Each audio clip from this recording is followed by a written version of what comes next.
Gem International is a new diamond explorer in the richest diamond-producing country in Africa, located next to the fourth largest producing diamond mine in the world. International Spotlight is on an 1109-carat diamond recently discovered in Africa by a fellow Canadian junior with a proven operator and finance team. Gem International trades on the TSX Venture Exchange, symbol GI. Visit us at gemdiamondmining.com.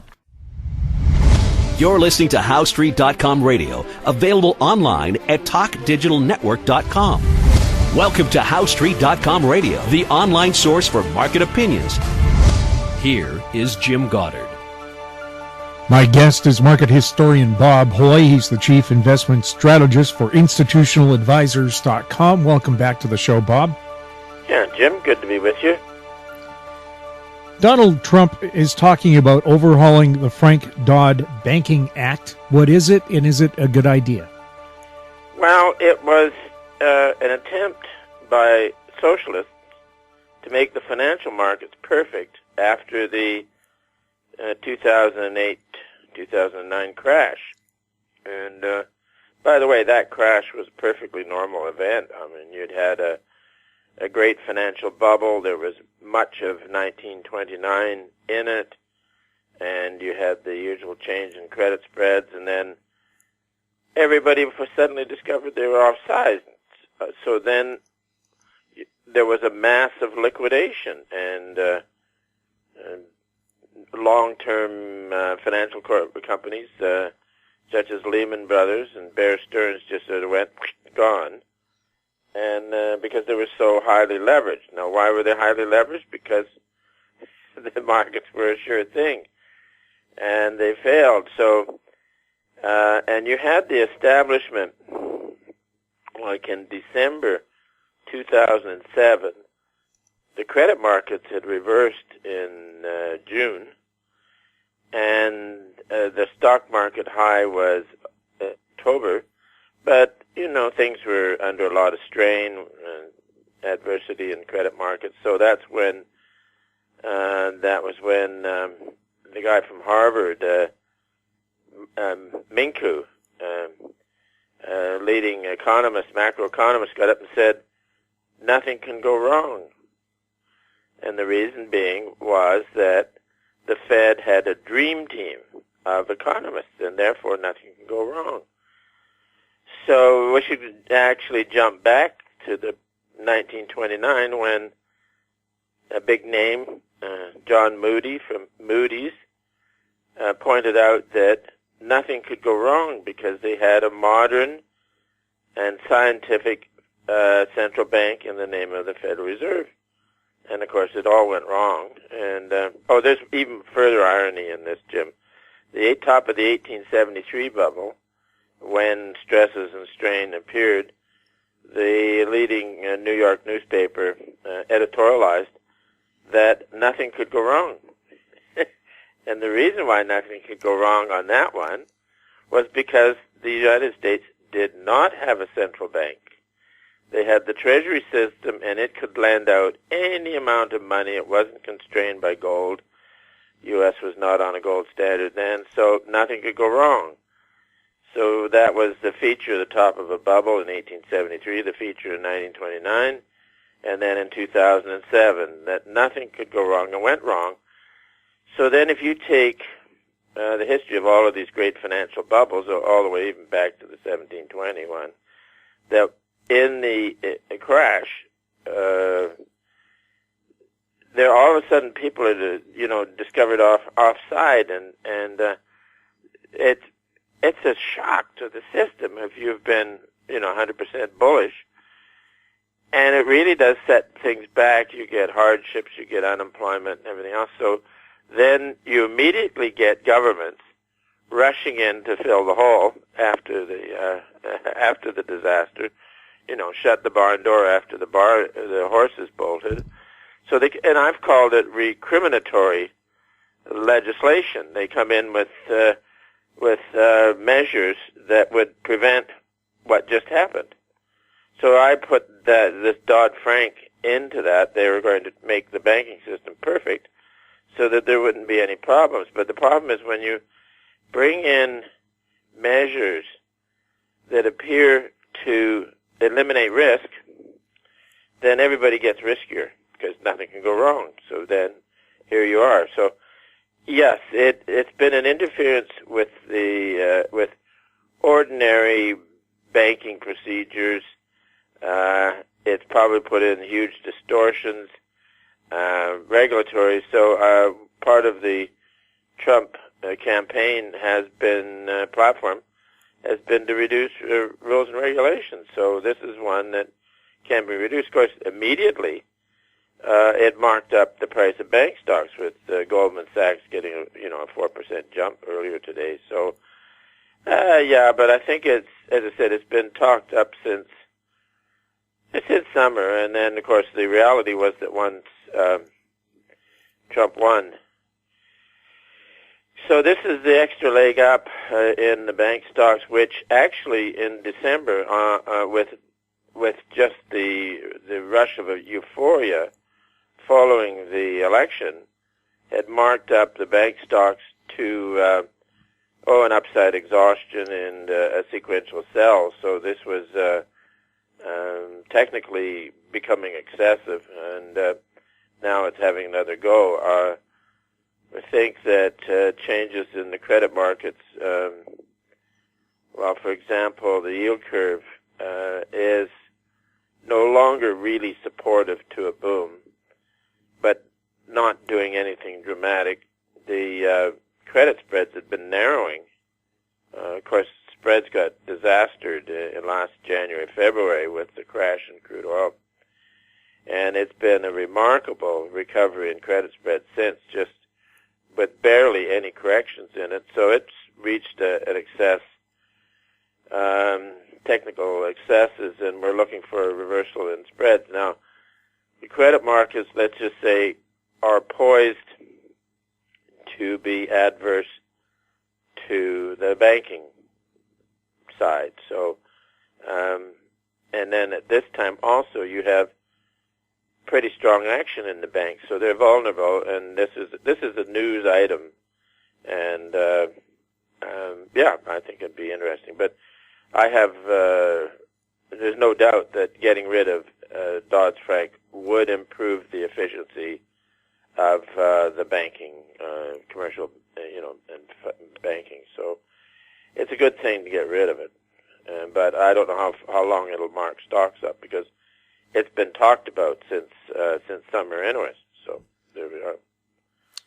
What does that do for people who've positioned themselves to buy a lot of gold?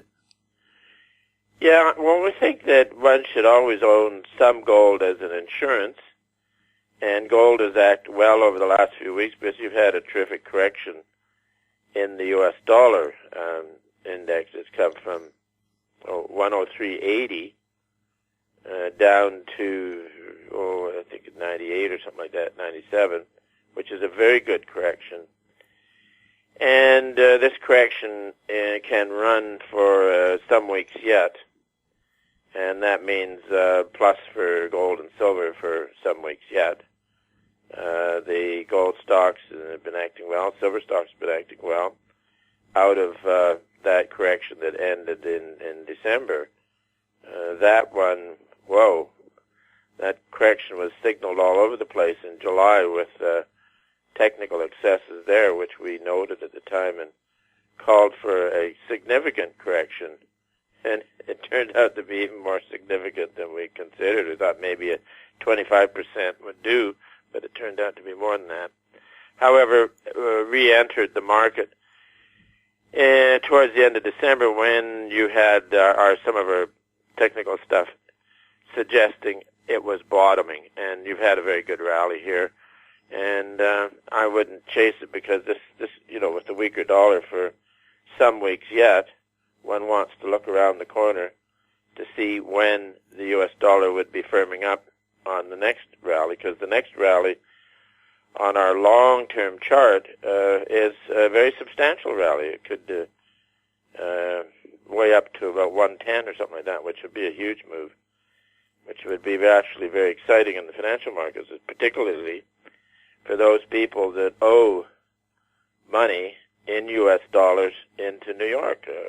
This is often has been the case with great financial manias, where all you need is to have a majority of the debt written in the financial capital in the senior currency, and then due and payable. So what you have here is the same sort of thing. It's actually been the biggest bubble in bonds in history. It's been absolutely amazing. And it reversed.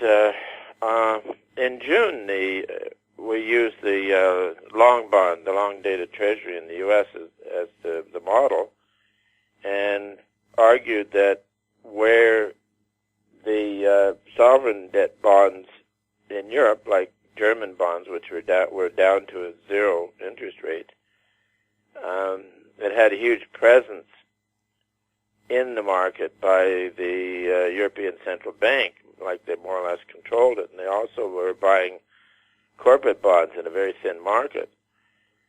So there was no point doing any technical stuff on, say, the German yield or that sort of thing. But because the U.S. market is much more diverse and the whole world is playing it, and this would be make the presence of the Federal Reserve small in a relative sense.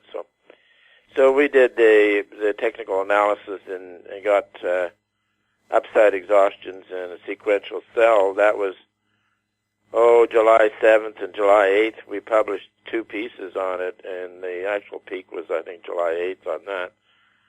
And then also in that piece of work, we figured that lower grade stuff, which was in a really strong uptrend, would continue, which it has done. So the correction in the hit in the long bond has been quite substantial, down to about 4 weeks ago when it became oversold. And also as we figured, the European yields, sovereign yields, have turned and are in uptrends, rising uptrends, and this is quite distinctive from a year ago, this time where everybody believed that European interest rates would be kept at zero because the European Central Bank had all that power, but it's turning out to be not the case. So interest rates can continue to rise, and one of this is, as I was saying, that in previous post-bubble contractions, the senior currency has become chronically firm against most other currencies and most commodities for most of the time. So, and the driver seems to be that once the mania to expand debt is over, it's followed by a mania to contract debt, because people don't suddenly discover that it's a burden. So that means if you are a business in Egypt and you owe money in New York, you have to sell a product or sell somebody else's currency to get your hands on a dollar in order to meet your obligations in New York. So it's actually, this is ancient wisdom, because Thomas Gresham in the 1550s wrote letters. He was the agent for the British Crown in the financial center in Antwerp. And his letters effectively said, if you owe a lot of money into the financial center and your at-home currency is weak, you've got a serious problem. So this then is the explanation of why in a post-bubble world the senior currency becomes, I like the term, chronically strong. So anyways, but just to bring it closer in, the dollar index can decline for another few weeks, and then when it turns up, it will be very interesting. We'll have more with Bob Hoye right after the break. I'm Larry Ray, President and CEO of American Manganese, Inc., listed on the TSX Venture, ticker symbol AMY, A-M-Y, with proprietary patents in the U.S., China, and South Africa. Our focus is on recycling lithium-ion batteries for electric vehicles. China recently legislated the responsibility for recycling onto their electric vehicle manufacturers and importers. For more information, please visit AmericanManganeseInc.com or phone me, Larry Ray, at 778-574-4444. Welcome back. We're speaking with Bob Hoye. Bob, we have a listener question from Henry. What is the near-term outlook for the U.S. dollar and U.S. junk bonds? Well, there we are. Yeah, we'll just reiterate that the U.S. dollar will likely continue down for, let's just call it, some weeks. It'd be nice to get it oversold out of it because that helps make the call. And then on low-grade bonds, as we were saying, the rally in low-grade bonds since the disaster a year ago has been outstanding with barely any correction. And it's now reached technical excesses and is poised for a reversal. Don't know exactly when, but when it reverses, it'll be interesting because the run has been fabulous, and which suggests that maybe the reversal will be in that order of magnitude as well. So it sort of reminds me of when I was whitewater canoeing. We would go up north of Vancouver here, the Squamish River, and further up there was some nice rapids to run. But it involved using a logging company's private roads.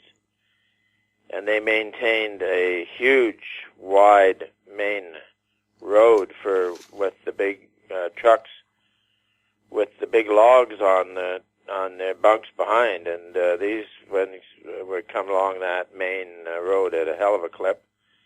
And then they also had another, the private road we were using, had to cross this. So at the intersection, they had a stop sign. They also had a big billboard up that said, "Our trucks take only 5 seconds to go through this intersection, whether you are in it or not." And this is sort of what I think's facing the credit markets. It's been a one-way street for more than a year. And when it reverses, you don't want to be in the intersection, that's for sure. Bob, thank you so much for chatting with us. Yeah, Jim, good to be with you, and look forward to talking again next week. My guest has been market historian Bob Hoye. He's the chief investment strategist for institutionaladvisors.com. You're listening to HoweStreet.com radio. You can forward your questions to Bob at info@HoweStreet.com. I'm Jim Goddard. Comments made on HoweStreet.com radio are an expression of opinion only and should not be construed in any matter whatsoever as recommendations to buy or sell any financial instrument at any time. Available online at TalkDigitalNetwork.com. HoweStreet.com radio is a production of Howe Street Media Incorporated.